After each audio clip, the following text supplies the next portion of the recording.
Steve Lackmeyer here with another edition of OKC Central. Today we're at the corner of Couch Drive and Broadway, across from Couch Drive Park and Kerr Park, visiting with Kim Searls, Marketing Director of Downtown Oklahoma City, Inc. Thanks for joining us today. Thanks, Steve, for having us out today. Well, you know, last couple of years at least, on a Wednesday, you'd find a farmer's market here behind us. That's gone this year. Tell us a little bit about what's transpired. Well, we've had 3 good years of the farmers market with OSU OKC. The first year it really started out with a bang. We had about 40 vendors every week. The next week, not so many vendors, the next year. And then the third year, the vendors really dwindled. It was just getting harder and harder for them to get vendors that wanted to come out on the Wednesdays and be here. You know, we're seeing an increasing number of success stories retail-wise. We're standing in front of the painted door at the Skirvin. Across the street is B.C. Clark Jewelers, certainly a legend in downtown. And yet people keep asking about a grocery, and I've been hearing questions about, well, we lost farmers market. Does that mean we're less ready for a grocery downtown than we thought we were? Well, you know, the grocery store question always comes up. And if you look at Dallas and their grocery store that's been heavily subsidized, and it is just now in the black. And they have such a bigger downtown residential population than Oklahoma City does. I think that probably Oklahoma City is ready for like a market, a small market, and I think the Sage Market that newly opened is going to help kind of fit that need. But I still do think that there's room for prepared foods and a place to, you know, go buy toilet paper. But if you talk to people that actually live downtown, the lack of a grocery store is not an issue to them. They get in their car, they drive 5 minutes, and they go to the grocery store just like you and I do. And downtown isn't without options. I mean, we've got bakeries. Tell us about that. I mean, how can you make your way downtown without one centralized grocery?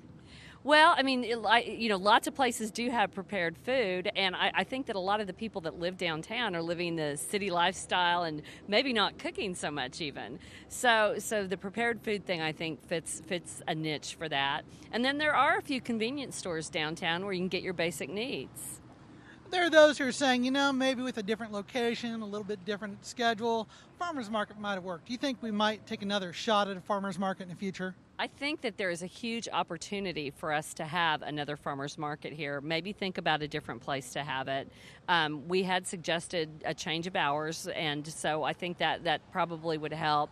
The employees downtown just weren't really willing to take a big sack of tomatoes back to the office with them. I don't think they were ready for that, but I think the residents probably are ready. All right, well, we'll look forward to seeing what can come in the future. Again, thank you for joining us today. For all your downtown development news, visit my blog, okccentral.com. For all your latest news, sports, weather information, go to News OK. For all your event listings, restaurant reviews, WIMGO.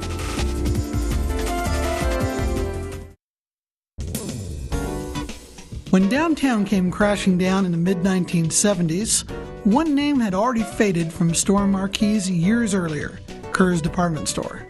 The store had anchored downtown retail since early statehood and competed against John A. Brown's, Sears, J.C. Penney's, Montgomery Ward's, and Rothschild's. In its heydays, shoppers were advised Kerr's believes, above all, good fashion is decency. And in 1947, the store's owners showed their optimism for downtown's future by announcing a $400,000 expansion. The project increased the store's Main Street frontage by 75%, added air conditioning, and a men's shop. The expansion included growing into the adjoining Equity Building, with other additions including a shoe salon and a candy store. The makeover, however, could not stop the flight of shoppers, choosing to do more of their buying in the suburbs. In February 1966, owners announced they would have to close the store's doors if they could not renegotiate payment arrangements with creditors. The store closed later that year, and the property was razed, along with the rest of Main Street, in 1975. You can order these photos and more at Pictopia at News OK.